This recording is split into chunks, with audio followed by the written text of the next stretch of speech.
Here I have XIAOMI Mi 9 SE, and today I'm going to show you how to enable battery percentage on this device. So firstly you have to open settings, then go to the notifications section, then notifications rate, go to the notch and status bar from here, and here you can find the battery indicator.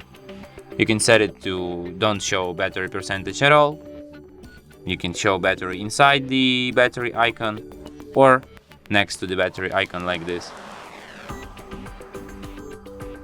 And that's it. Thanks for watching. If you find this tutorial useful, don't forget to hit that like button and subscribe to our channel.